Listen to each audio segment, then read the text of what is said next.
Listo. Compañeras, compañeros, buenas noches. Este es un nuevo programa del Frente de Trabajadores del Ecuador, La Voz del Trabajador. Soy Washington Spin y estoy acompañado esta noche por Carlos Montenegro, académico, eh, cercano y amigo de los trabajadores y del Frente de Trabajadores del Ecuador. Hoy día vamos a conversar con Alejandro Goldín.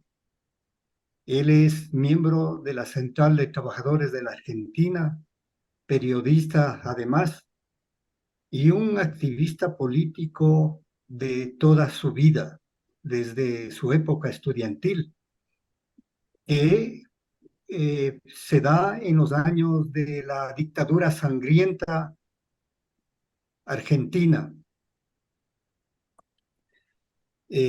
Por tanto, un combatiente contra de las mejores causas de América Latina, un combatiente forjado en las luchas más duras. Así que bienvenido Alejandro y Carlos, qué gusto tenerlos aquí para el Frente de Trabajadores, para quienes nos escuchan y nos miren. Este va a ser una noche muy especial porque vamos a topar además un tema candente, un tema de mucha actualidad, muy preocupante además. Se trata nada menos que de la ultraderecha en América Latina. Los avances es un tema que preocupa a muchos sectores y que lo estamos viviendo en carne propia. Alejandro, bienvenido, buenas noches. Tus palabras para los trabajadores y trabajadoras del Ecuador, por favor. Hola, buenas noches, Washington, buenas noches, Carlos. Es un gusto poder estar en contacto y comunicarme con compañeros y compañeras de Ecuador, con trabajadores, con compañeros de clase, y quería mandar un saludo grande para ustedes y para toda la audiencia. Muchas gracias, Alejandro. Carlos, tus palabras para quienes nos miran y nos escuchen, por favor. Eh, Estimado Alejandro, estimado Washington, es un gusto estar en una nueva, digamos, en un nuevo programa de La Voz del Trabajador, del Frente de Trabajadores del Ecuador. Y ahora topando un tema que parecería alejado de la vida nacional, de la difícil vida nacional que estamos pasando, pero que eso es lo que vamos a dilucidar también en la conversación con Alejandro. Parece tener muchos vínculos, tanto a nivel latinoamericano como mundial. Un gusto, pues, y esperemos satisfacer las necesidades de información y de comunicación del Frente de Trabajadores del Ecuador. Gracias. Bueno, empecemos entonces. Eh, la ultraderecha eh, tiene su despliegue, su desarrollo, su aparecimiento en un contexto muy especial también, ¿no? En un contexto de una crisis, de crisis reiterativas del capitalismo que han causado destrucción en un proceso a la vez que el capitalismo pretende recomponerse y no puede hacerlo sino a condición también de causar enorme destrucción tanto del ser humano como de la naturaleza. En el caso de los trabajadores, la cosa es bien clara. Hemos vivido un proceso de precarización del trabajo, un aumento sostenido enorme del desempleo y a la vez una situación salarial que cada vez se desmejora entre los trabajadores y trabajadores con relación de dependencia. Pero a la vez entre los trabajadores que se han ido precarizando, este, tenemos condiciones prácticamente de subsistencia, condiciones que les están llevando a la ruina. a pequeños productores que también crean un ambiente social propicio al discurso de la derecha. ¿Cómo podrías explicarnos, Alejandro, este contexto que ha sido aprovechado por la ultraderecha y cuáles son los instrumentos de los que se ha valido la derecha, las instituciones con las cuales ha ido construyendo un relato, un discurso para aprovecharse de esta situación de precariedad? Milei surge hace aproximadamente 7 u 8 años como un personaje mediático televisivo, un hombre que se expresaba de manera muy virulenta, muy violenta, un autoritario, un extremista, que al principio parecía, y todavía, por más que sea el candidato a presidente más votado en las primarias abiertas, simultáneas y obligatorias, payasesco, con un discurso muy violento, muy extremista, de una ortodoxia neoliberal, eh, y en un país como Argentina, que hasta hace unos pocos años, ningún dirigente político aceptaba ser de derecha. Ninguno se reconocía como derecha, porque estaba la derecha absolutamente deslegitimada, porque después de la dictadura cívico-militar genocida de extrema derecha, nadie quería referenciarse como derecha. Incluso Macri llega a ser presidente en el año 2015 diciendo que era de centro. Y su publicista, Durán Barba, muy conocido por ustedes, decía que Macri era un Ecuatoriano. progresista. Y Milei empieza con discursos políticamente incorrectos que ni siquiera ningún sector de la derecha ortodoxa neoliberal en Argentina se animaba.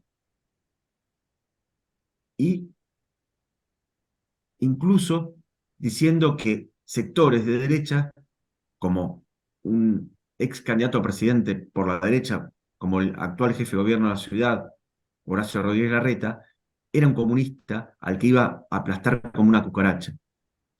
Milei surge primero en programas televisivos en el año 2015, 2016, cuando estaba terminando el gobierno de Cristina Fernández de Kirchner, que terminaba después de 12 años y 7 meses con éxitos económicos. Argentina en ese momento tenía el salario mínimo y el salario promedio y la jubilación mínima más alta de toda Sudamérica.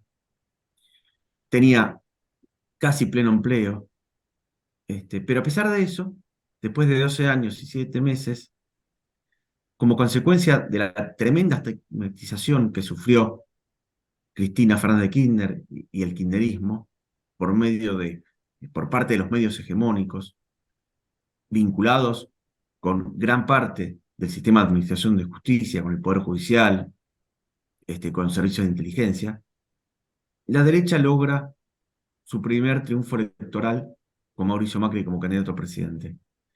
Pero el gobierno de Macri fue económicamente desastroso, termina con una deuda tremenda, primero con los bonistas privados y después recurriendo al Fondo Monetario Internacional, que acude en su auxilio intentando que Macri consiga la reelección y le hace un préstamo histórico por sus dimensiones de 57.000 millones de dólares.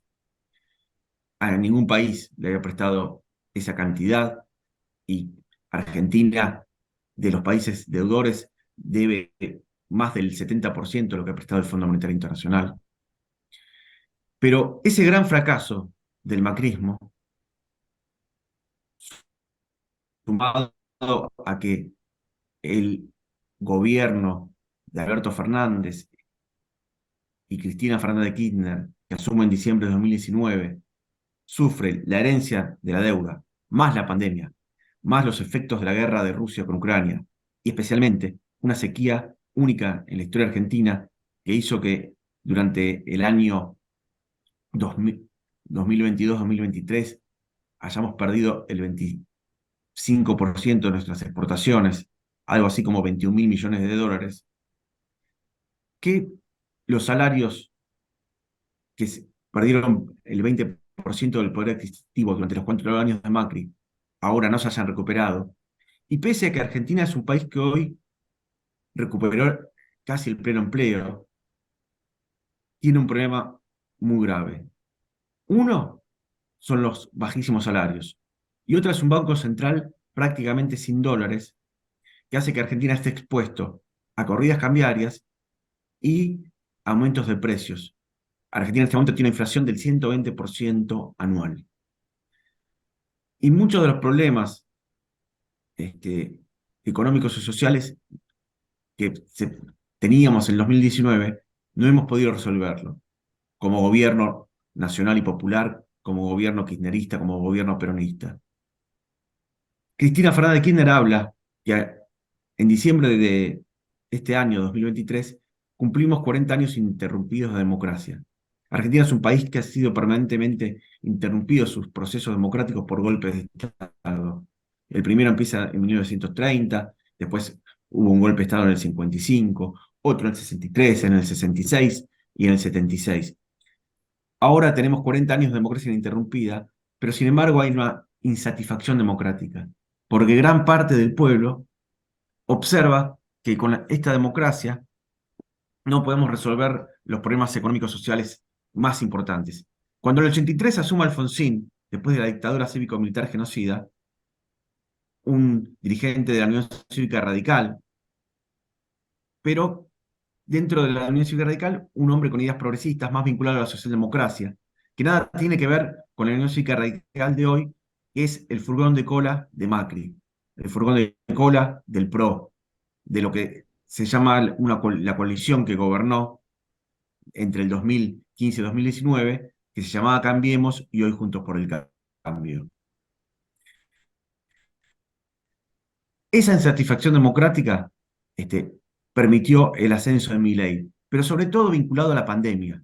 Milei, durante la pandemia, al igual que otros sectores de extrema derecha, como Patricia Bullrich, del PRO, y también candidata a presidente en la actualidad, habló de la libertad. Y ellos se apropiaron del concepto tan caro, un concepto tan hermoso como la palabra libertad. ¿Y la libertad qué era? Luchar contra las medidas de prevención por el tema del COVID-19. Ellos planteaban que este era un Estado autoritario, comunista, totalitario, que nos quería encerrar, sin tener en cuenta que vivíamos en peligro, porque hasta que no llegó la vacuna, realmente el peligro que no queríamos sufrir en Argentina era que haya miles de argentinos sin camas en los hospitales o sin respiradores, como habíamos visto que ocurrió en muchos países de Europa y de Sudamérica. Y eso en Argentina Jairo, lo pudimos sí, evitar. En Ecuador, por ejemplo, en el sí. Ecuador, en Perú, pero el ejemplo de Ecuador y Perú es un ejemplo muy palpable. Y eso lo pudimos evitar. E incluso el nivel de mortalidad fue muy inferior a otros países, porque en muchos países hubo un gran subregistro. La manera más precisa para medir el efecto que provocó el COVID en la mortalidad es medir cuántas muertes había entre 2015 y 2019 y cuántas muertes hubo entre 2019 y 2022. En la Argentina solamente aumentó un 12%. Hay otros países que han aumentado un 90%, un 100%, un 120%. Lo que pasa es que muchos países decían que las personas morían por un paro cardíaco. Bueno, todos terminamos muriendo por un paro cardíaco, pero muchos de ellos eran por COVID y no eran registrados de esa manera. Volviendo a Milei, Milei luego de su sufrimiento mediático televisivo, en los últimos años, tiene un gran apogeo y una gran fuerza en las redes sociales. Las redes sociales que son principalmente consumidas por adolescentes y jóvenes entre 16 y 25 años. Ahí es impresionante el crecimiento de Milei. Es muy fuerte. En TikTok, en Twitter, en Instagram. eh, y, pero no hay que olvidar que el surgimiento de Milei se da en la televisión. Incluso hubo un trabajo de cientistas sociales que habían medido que en el año 2026 Milei había tenido 276 apariciones televisivas. Era impresionante. Era una de las personalidades y uno de los personajes, uno de los economistas que estaba permanentemente en todos los canales de televisión. Tal es así que algunos de esos canales, que en realidad lo utilizaban a Milei para correr cada vez más a la derecha, y lo utilizaban como un elemento de la batalla cultural, porque Milei dice algo que en cierta manera es verdad. Él nos está ganando la batalla cultural, porque cuando Macri asume el gobierno suyo de derecha en el año 2015, Macri en ningún momento dice lo que va a hacer. Por el contrario, dice que va a mantener las políticas del kirchnerismo, pero que va a ser, las va a mejorar, que va a luchar contra la corrupción. En cambio, Milei ahora dice lo que va a hacer y consigue adhesión de personas que terminan montando a su propio verdugo, porque sus planteos son realmente, más que promesas, son amenazas, amenazas de campaña en lugar de promesas de campaña. Y así todo consiguió la adhesión de casi el 30% de las personas que fueron a votar. Que por cierto, también es para destacar, como parte de la insatisfacción democrática, en Argentina el voto es obligatorio, en general el promedio de las personas que votan está entre el 75-80%, y en la última elección votó solamente el 69%, que en otros países es mucho, pero para Argentina es muy poco. Y eso tiene que ver con que hay una decepción, con que hay bronca y hay insatisfacción democrática. Parte del voto bronca y decepcionado se expresó votando a Milei, porque Milei tiene un voto ideológico de extrema derecha, de lo que nosotros consideramos que es un neoliberalismo conservador, autoritario, violento, que para mí hay que denominarlos directamente como neofascista, porque las características del fascismo hoy son muy diferentes al fascismo de Mussolini, Hitler y Franco, que era estatalista, que era corporativo. Hoy el neoliberalismo en la Argentina y en gran parte de Sudamérica es neoliberal, es privatista, es cipayo, es neocolonial, pero es autoritario, es violento. Y Milei tiene propuestas que ya fueron directamente, habían sido descartadas de la democracia argentina. Como por ley, en la Argentina, las Fuerzas Armadas no pueden intervenir en conflictos internos. Y Milei quiere volver a eso, a que las Fuerzas Armadas puedan participar de conflictos internos. Y plantea un ajuste brutal para el Estado, pero lo único que no quiere ajustar todo por el contrario, quiere incrementar el gasto militar e incrementar los salarios de las Fuerzas Armadas y de Seguridad. Milei tiene un Eh, planteo de militarizar esta sociedad, porque sabe que su programa de gobierno, que es un programa radicalizado de extrema derecha, neoliberal, solamente se puede llevar a cabo con represión y cerrando el Congreso. Ujú. Ah, eh, Alejandro, yo tengo una inquietud. Bueno, en realidad dos que están relacionadas. La primera es que, como se dice, ¿no? A la final el estilo es del hombre también, ¿no? Es decir, si bien es cierto que pueden haber crisis y la sociedad argentina está pasando una crisis que ha habido también en otras sociedades, pero que no han generado los personajes tipo Milei, ¿no? Mira, solamente por ponerte el que tú debes conocer muchos más, los adjetivos, los que son publicables sobre Milei, los publicables, rockero, futbolista, economista de la escuela austriaca, profesor universitario, influencer, político, anarcocapitalista, minarquista, ultraderechista. O sea, hay algo en el personaje también, diría yo, en primer lugar. Después, mi segunda inquietud. Eh, yo creo que sí hay que relacionar, digamos, el pensamiento y a veces hasta el comportamiento de Milei con lo que está sucediendo en el mundo, ¿no? Acuérdate que Milei es uno de los que firman la Carta de Madrid, ¿no es cierto? Que nosotros tenemos otros eminentes políticos acá en el país que hicieron lo mismo. Y esa relación con Vox no ha terminado con Bolsonaro, eh, tampoco ha terminado con Trump, tampoco ha terminado con Casten, al ladito de ustedes nomás en Chile, etcétera, ¿no? Es decir, hay un discurso que en el mundo en el contexto del mundo, más que todo con la visión europea, se lo califica de ultraderechista, diferenciando de la derecha. Y hay evidencias, ¿no? Por ejemplo, en España una cosa es Vox y otra cosa es el PP. Y en Francia está sucediendo lo mismo.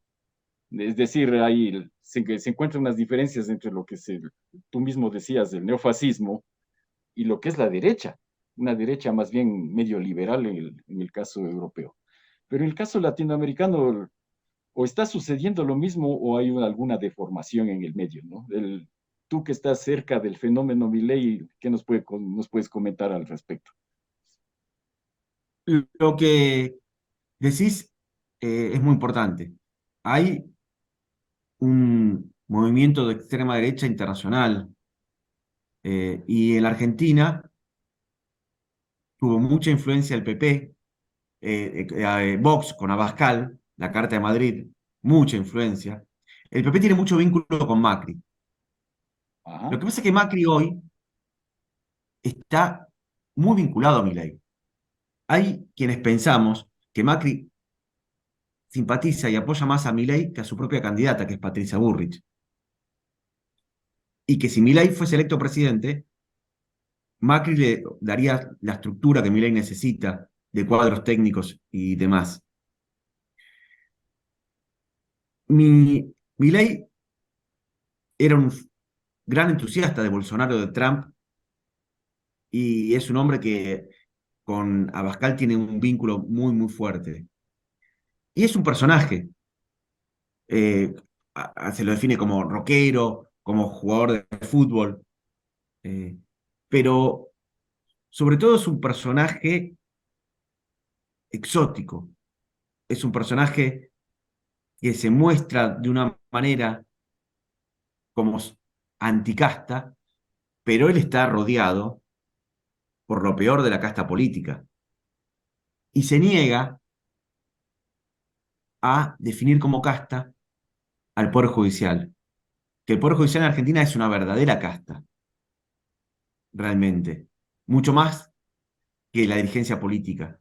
La corporación judicial en Argentina, los jueces y fiscales, los funcionarios judiciales, no son electos por nadie y sus cargos son eternos. Yo creo que el establishment argentino, lo que acá se denomina el círculo rojo del poder económico y mediático, simpatiza con Milei y al mismo tiempo simpatiza con las ideas más extremistas, más de terminar con el sindicalismo, como las de Burrich y Macri también. Digamos, hay una violencia muy grande contra dirigentes sindicales. Empezó con el macrismo y Milei las continúa. Eh, pero al mismo tiempo hay un temor de que no sea un salto al vacío, porque cuando Macri asume la presidencia, tenía 8 años como jefe de gobierno de la ciudad de Buenos Aires, que es una ciudad que tiene un PBI inmenso, un PBI parecido a las capitales de Europa por habitante, ¿no? En cambio, Milei no fue ni intendente, ni gobernador, ni presidente de un centro de estudiantes. Pero por otro lado, dice las cosas que al gran capital en la Argentina le interesa escuchar. Habla de un ajuste brutal, habla de reprimir a los sindicatos. Tiene un discurso anticomunista del siglo pasado, como si realmente estuviésemos como plantea la Carta de Madrid, como plantea Abascal, que es el gran ideólogo de la extrema derecha, como si estuviésemos en la Tercera Guerra Mundial, que se libra las fuerzas que ellos se consideran democráticas, liberales, capitalistas contra los comunistas, porque ellos plantean que lo que se dio en Sudamérica con los gobiernos populares que comienzan con Chávez en fin del siglo XX y que en el comienzo del siglo XXI se da una oleada progresista con Rafael Correa, con el kirchnerismo, con el Frente Amplio en Uruguay, con Lula y el PT en Brasil, eh, es la nueva revolución comunista. Para mí nada más alejado. se trata simplemente de procesos reformistas, de procesos que posiblemente muchos de nosotros en el siglo XX hubiesen considerado reformistas, socialdemócratas de izquierda, o lo que en su momento el Partido Comunista en la Argentina hablaba de la revolución democrática agraria antiimperialista, Ah, pero no revolución socialista. Ni es- siquiera en los países donde ha habido más avances o más radicalizados como Bolivia se está planteando el socialismo. Y lo que planteaba Chávez como socialismo del siglo XXI no se llegó a teorizar, quedó como una consigna, pero no hay una teoría de lo que es el socialismo del siglo XXI, sino gobiernos populares, nacionalistas, antiimperialistas, progresistas. Y bueno, esta reacción de la extrema derecha que encarna Milei es una reacción tremendamente virulenta y violenta que directamente deshumaniza al diferente. Él plantea que un socialismo es un excremento, un desecho.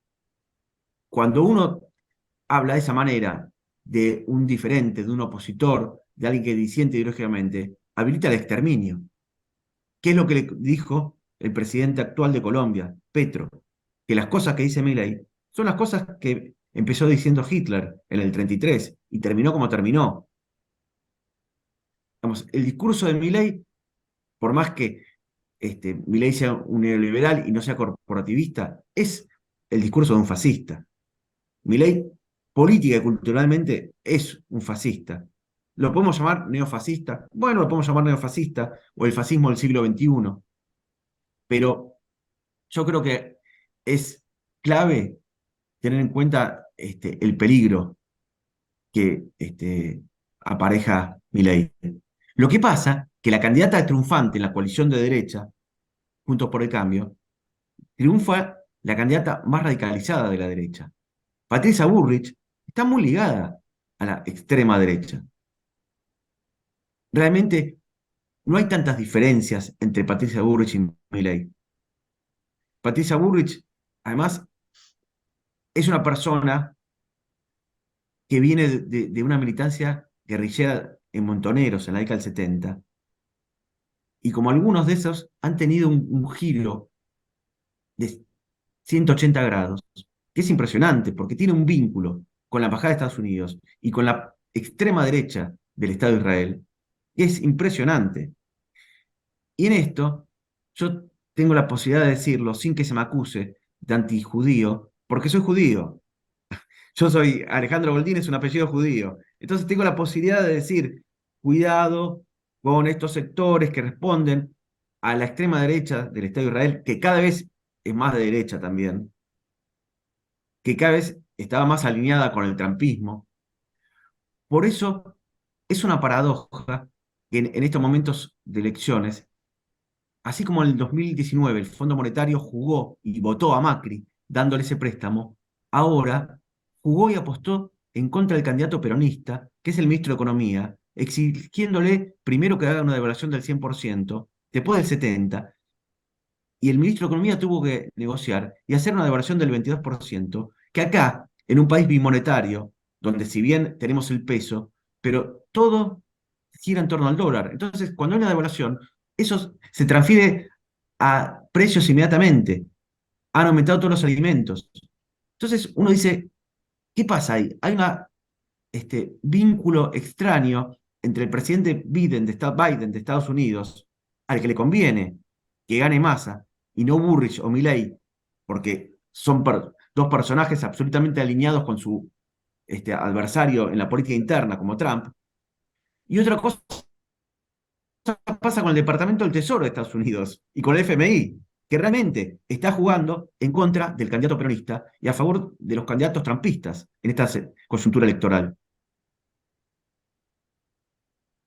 el, tú, ¿qué peligro además de lo que ya nos comentas, pero qué peligro le ves en el hecho de que en las próximas elecciones gane Milei?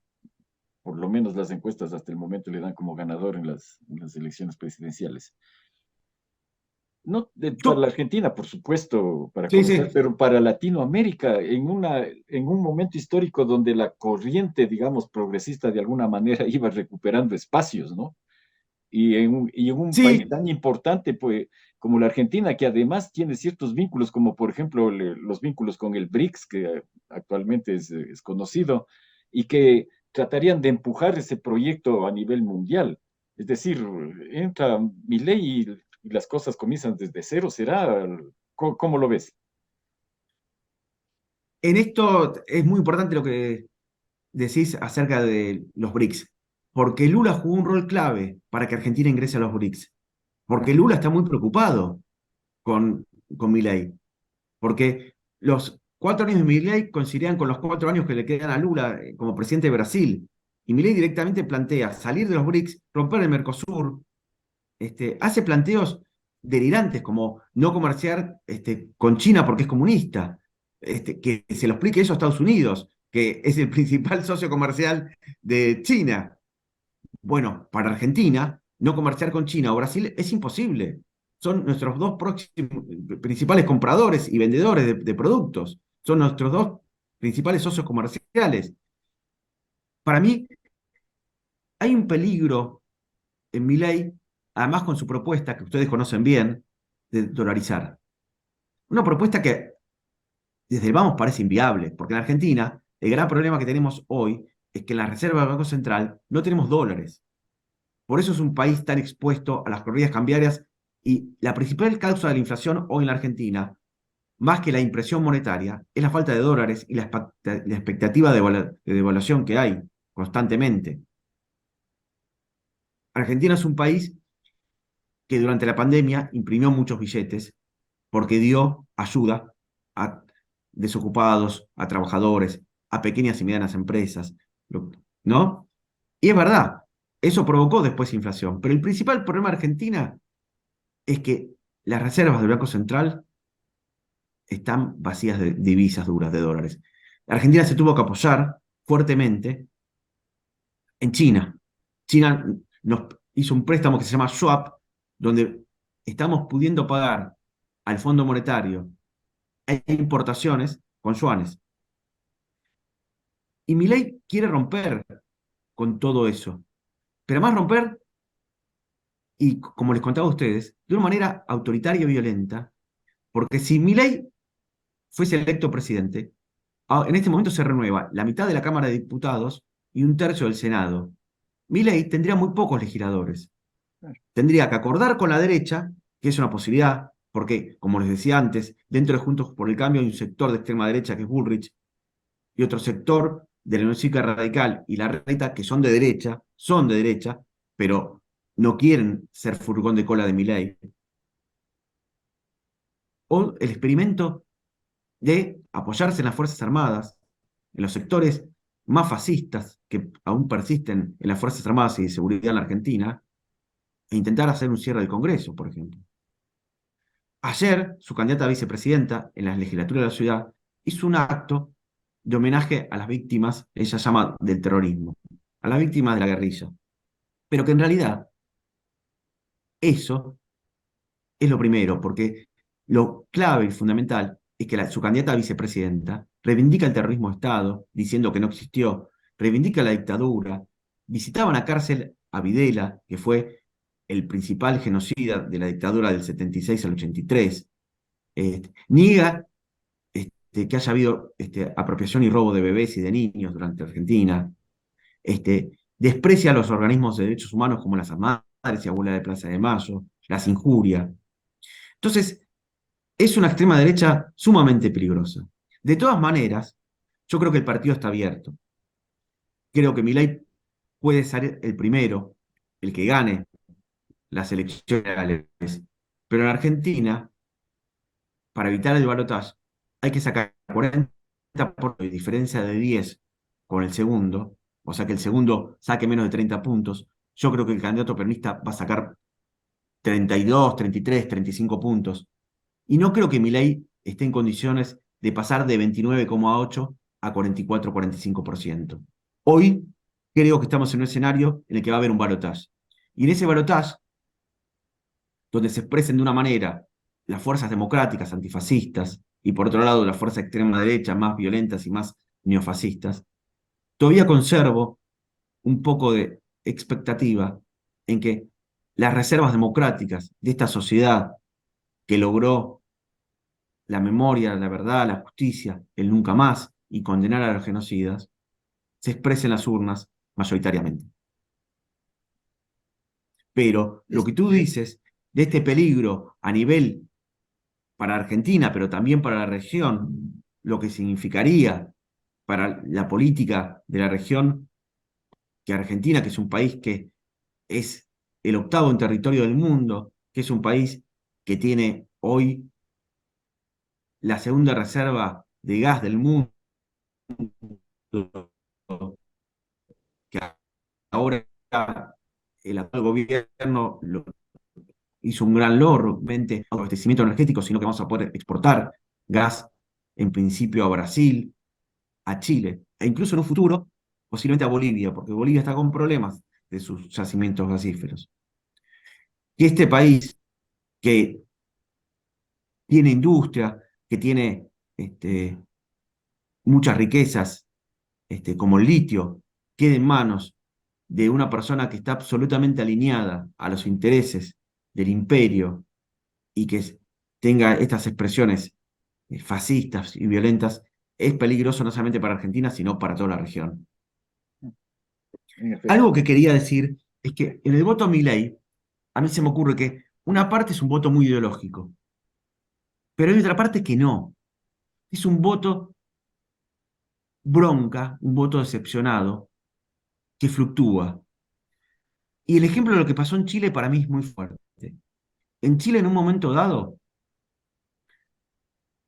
triunfó la izquierda en las elecciones y en el balotaje le gana claramente a Kast. Después, en la primera elección constituyente, Claro. entre los sectores de izquierda y centroizquierda, sacan 2/3. Esa reforma constitucional es aprobada, pero después en el plebiscito es rechazada. Y en la segunda elección de constituyentes, Kast, que es la extrema derecha, saca el 43%.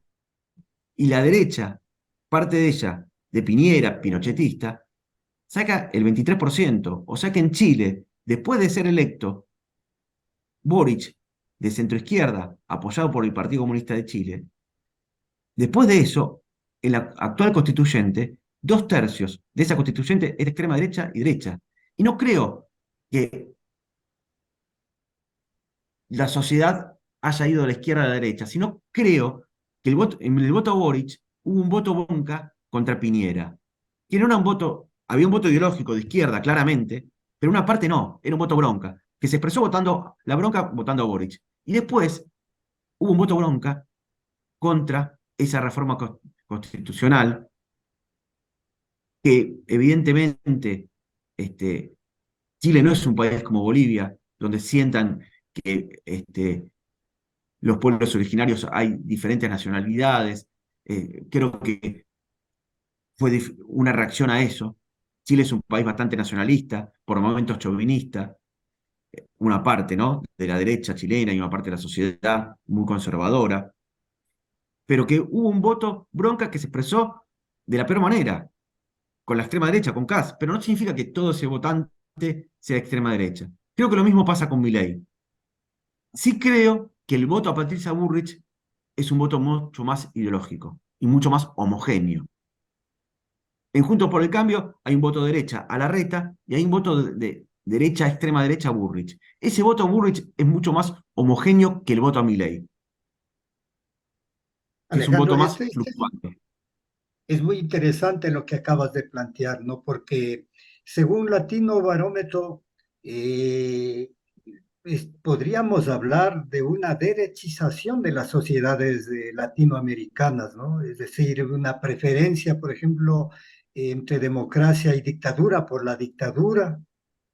Igualmente hay un sentimiento bastante crecido respecto a las posiciones de derecha de la meritocracia, según Latino Barómetro. Tú nos acabas de decir, en cambio, y yo comparto eso de que mucho, eh, una buena parte del voto es un voto bronca, como llaman ustedes en Argentina, es decir, un voto de resentimiento, de ira por las condiciones de desmejoramiento de vida de los pueblos en Latinoamérica. Eh, ¿Qué perspectivas tú le ves de recuperar esa votación? Eh, Tenemos a puertas elecciones, ¿no es cierto? Y salimos de un periodo muy difícil en Argentina. Eh, eh, eh, ¿Qué posibilidades tú ves de que en el discurso, en la disputa política y cultural pueda revertirse esto? Y complementemos de una sola vez con una inquietud que tiene bastante relación con lo que Guacho te está preguntando, Alejandro. ¿Se ha hecho por lo menos alguna estimación del voto de Milei, por ejemplo, desde el punto de vista etario? Es decir, son los jóvenes, son los millennials, los centennials, la gente antigua. Eso por el un lado, ¿no?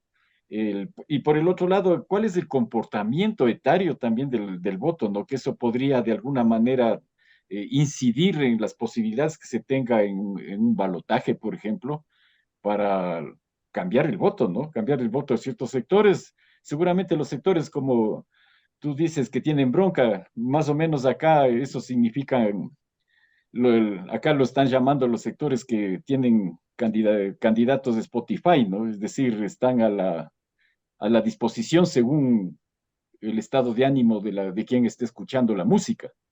Y los candidatos terminan siendo algo así parecido también. Entonces, bueno, para complementar la inquietud que decía Guayo. El voto Milei es un voto transversal. En general en Argentina, la derecha tenía más votos de la gente más pudiente, de los sectores medios altos. Acá en el voto Milei es un voto más transversal, donde tiene votos en todos lados. Igual, tengamos en cuenta que no sacó el 50% todavía, sacó el 29,8%. Que si bien para un outsider que se presenta por primera vez como candidato a presidente es muchísimo, en muchos lugares no les ha ido bien, como por ejemplo lo que denominamos el cinturón industrial, el conurbano bonaerense, que son todas las ciudades de la provincia de Buenos Aires que bordean a la capital federal. Es ahí donde el peronismo sigue ganando. Los lugares de mayor concentración de los trabajadores, de la clase obrera, industrial tradicional que tiene la Argentina. Digamos, Milei hizo una buena elección, pero sacó el 23%, no sacó el 30%. Y el peronismo sacó cerca del 40%. Después la provincia de Buenos Aires es muy grande, tiene 350.000 kilómetros cuadrados, tiene el tamaño más o menos de España, tiene el 38% de la población argentina vive en la provincia de Buenos Aires, pero es muy diferente los sectores del conurbano bonaerense, de las ciudades que rodean a la capital federal, a la ciudad autónoma, que el interior, que es más agropecuario.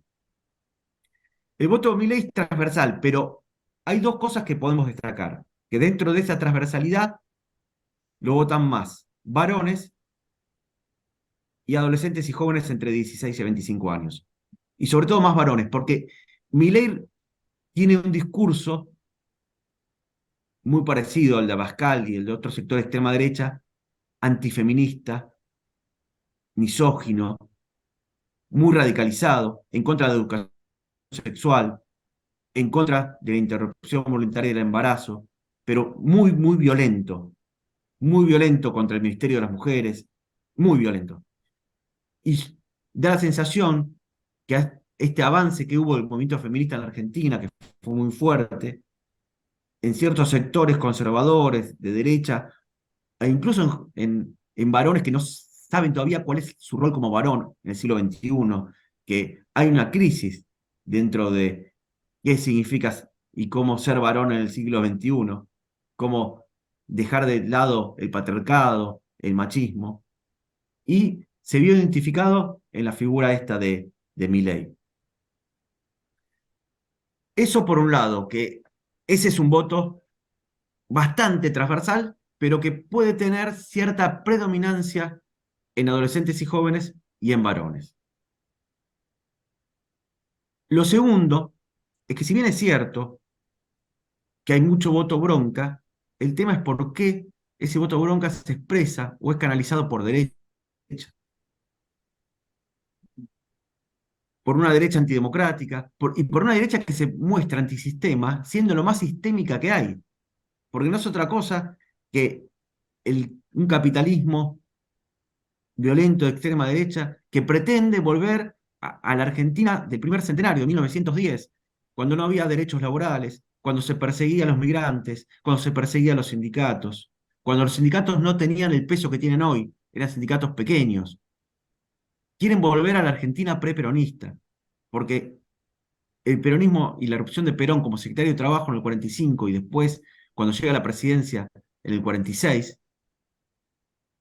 empodera a la clase obrera argentina, que termina siendo la clase obrera más organizada de toda América Latina.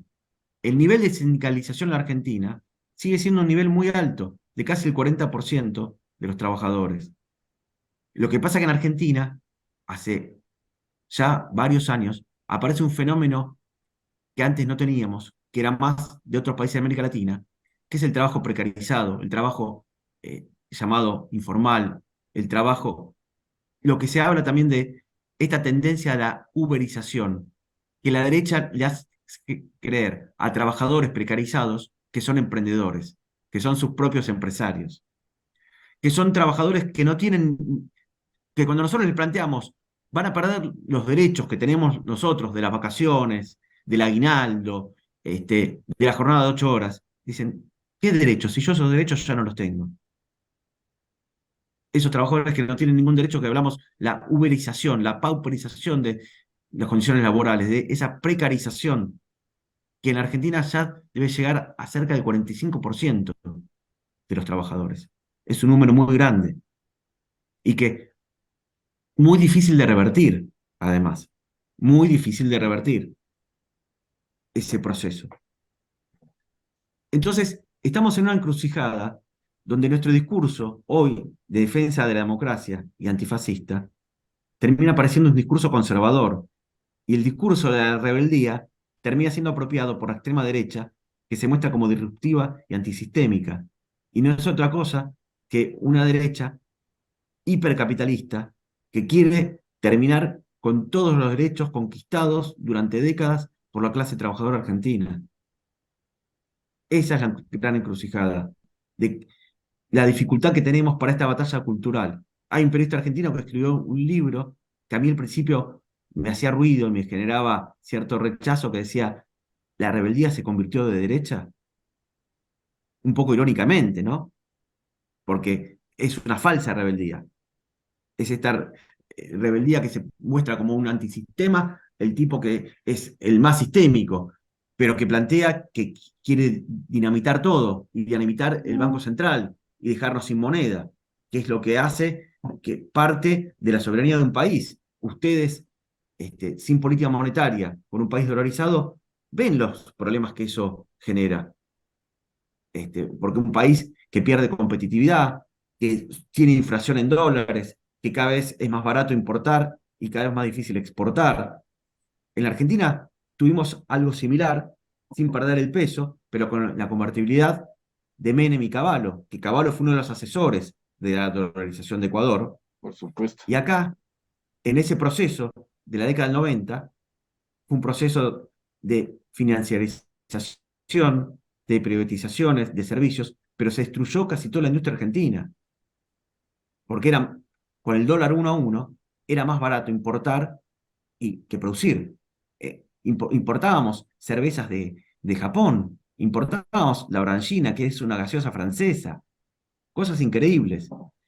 Y durante el macrismo se dio que cerraron 25.000 pequeñas y medianas empresas y muchos puestos de trabajo. Y este gobierno que tuvo dificultades y que tiene un problema porque los salarios están bajos y porque tenemos inflación, y la inflación carcome el salario, se recuperó muchos puestos de trabajo, trabajo industrial, los gremios industriales volvieron a tener 500.000 afiliados como hace mucho tiempo que no, y el nivel de desempleo es de apenas el 6%. En la década del 90 terminamos con un nivel de desempleo del 22%, o 24%, porque cuando Néstor Kirchner gana la presidencia en el 2003, saca 22%. Menem había sacado 25%. Iban a un balotaje, pero Menem, como sabía que perdía 70-30 o 75-25, no se presentó. Entonces Kirchner tuvo que asumir con poca legitimidad, con su 22%. Y él en ese momento decía, tengo menos votos que el nivel de desempleo que en la Argentina. Pero esta batalla cultural que al mismo tiempo que tenemos que defender esta democracia, por más que sea una democracia con limitaciones, por más que sea una democracia que no nos satisfaga, pero esta democracia que el peligro autoritario que trae aparejada esta extrema derecha que viene a militarizar nuevamente la sociedad, que viene a imponer planes económicos tremendos, de ajustes tremendos, que solamente se pueden imponer con represión. Pero al mismo tiempo que tenemos que defender esta democracia, aún con sus limitaciones, tenemos que tener un discurso de cara al futuro, una propuesta de cara al futuro, porque no alcanza con la defensa de la democracia para derrotar a Milei. Y nosotros sabemos que el año que viene va a ser un año mucho mejor. En primer lugar, porque no vamos a tener los efectos devastadores de la sequía, no vamos a tener los efectos devastadores que fue el aumento de la energía por la guerra Rusia-Ucrania, porque ahora tenemos autoabastecimiento energético. Y no solamente no vamos a tener que gastar miles de millones de dólares e importar energía, sino que vamos a tener miles de millones de dólares más por exportar energía.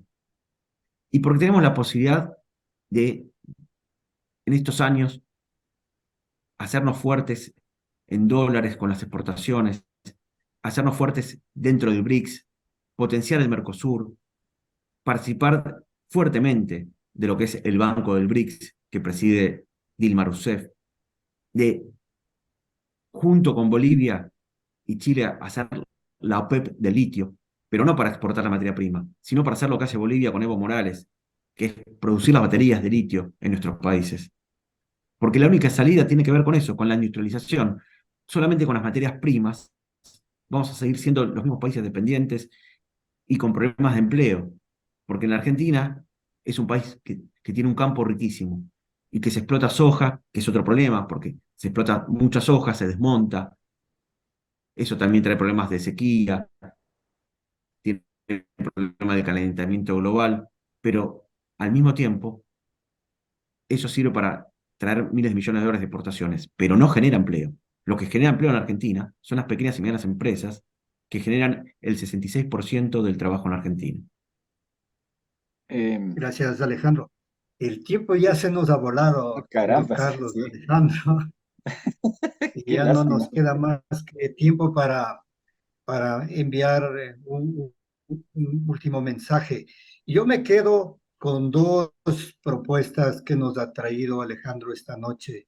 La una, de que es imposible un proceso de neoliberalismo en América Latina sin una represión brutal como la que ya vivió Argentina en los años 70 del siglo pasado.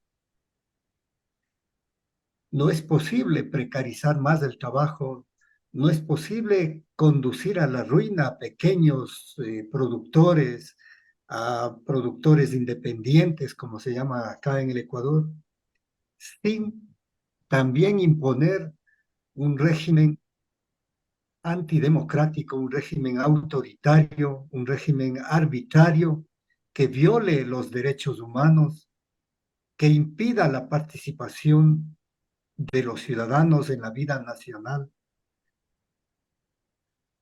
No es posible imponer todas estas medidas tampoco sin reprimir, sin provocar derramamientos de sangre del pueblo ecuatoriano como los que hemos vivido acá en el Ecuador los más recientes en el 2019 y el último en el 2022. Es imposible realizar esto. Y eso lo evidenciamos en lo que nos comentaba también Alejandro, en la apología que hacen estos candidatos de ultraderecha de la dictadura argentina que robó niños de los presos políticos, de las presas políticas. No es posible llevar adelante esto sin tampoco cometer los más grandes crímenes. En Argentina, más de 30.000 desaparecidos, es decir, 30.000 crímenes en definitiva. Y me quedaría además con la propuesta también de que era la inquietud también de Carlos, de la unidad latinoamericana. El desarrollo de las economías latinoamericanas tiene como único cauce justamente estos procesos de integración latinoamericana, y para que a la vez estas economías latinoamericanas puedan cumplir un rol de independencia y de desarrollo industrial, como nos plantea nuestro querido amigo Alejandro, sino tenemos este peso a nivel mundial, este peso latinoamericano unido a nivel mundial. No es posible tampoco desarrollar procesos de industrialización que significarían también empleo y mejoramiento de la vida de los pueblos latinoamericanos. Carlos, ¿cómo tú sintetizarías cuáles son las principales ideas que quisieras resaltar de este diálogo de la noche? Ah, lo más pronto y lo más rápido posible, dado el tiempo que se nos está acabando. Yo pensaría, yo creo, considero y con lo que Alejandro nos ha ilustrado, todavía me voy convenciendo más que hay una ultraderecha a nivel mundial que está organizada y que esa ultraderecha seguirá manifestándose en los distintos países de distintas formas, ¿no? Milei es una forma mediática de manifestarse. Acá en el Ecuador tenemos otras versiones, a veces unos un poco más apagadas, a veces más encendidas. Y en cada uno de los países en Latinoamérica se irán presentando estos personajes que de alguna manera terminan siendo solamente las marionetas atrás de las cuales las nuevas versiones del capitalismo, sus recreaciones se manifiestan. Y yo pues, igual que Guasho, quisiera a Alejandro agradecerle por su intervención. Nos ha aclarado temáticas que a lo lejos se las ve de manera a veces un poco diferente, pero que con los actores, digamos, en el sitio es bastante mejor entenderlas.